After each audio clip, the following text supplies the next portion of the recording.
Before I get started, I'll put on some of this gloves in a bottle, which is wonderful stuff. Keeps my hands safe from any chemical that might be going on.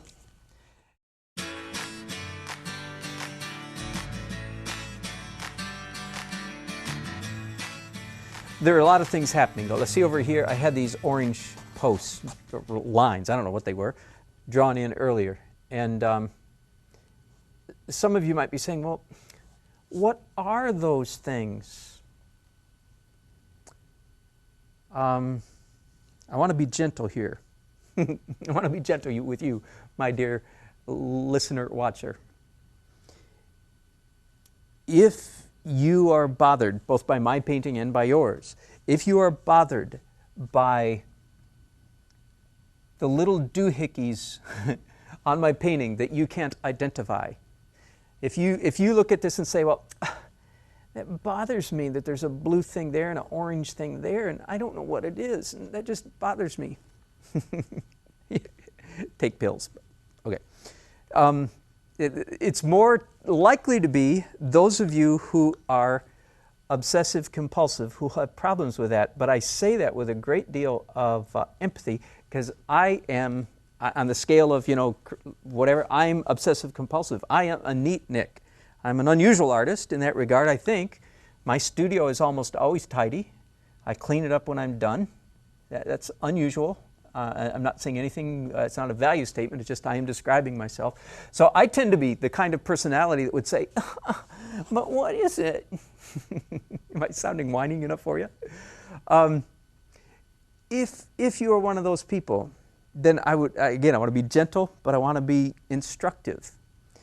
The little child in you needs to be revived. The little child that you were at one point, you need to blow coals on that fire.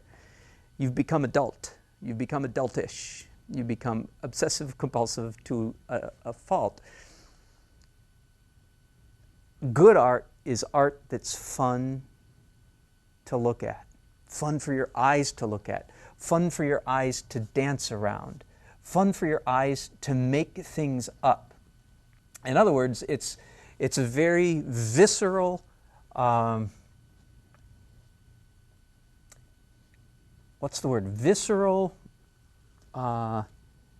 sense-centered experience. It is not primarily, good art is not primarily an analytical, intellectual, rationalistic endeavor. Okay? So a lot of things in my painting don't make sense. Like you could say, and I'm hoping you could see this. Do you see this little faint orange line right there and a faint orange line right there? If you are operating entirely in your analytical brain could be having fits with things like that and say, that bothers me. I hope I'm not mocking any of you too much, but what does it? My eye enjoys that little hiccup of a color there. My eye enjoys seeing this interplay of this pinkish color, which I did not plan or anticipate or predict. But my eye looks at it and gets a little giggle. Okay? Boy, again, I hope I'm not getting myself in a bunch of trouble, but I don't think I am. I'll say this, I am telling you the truth.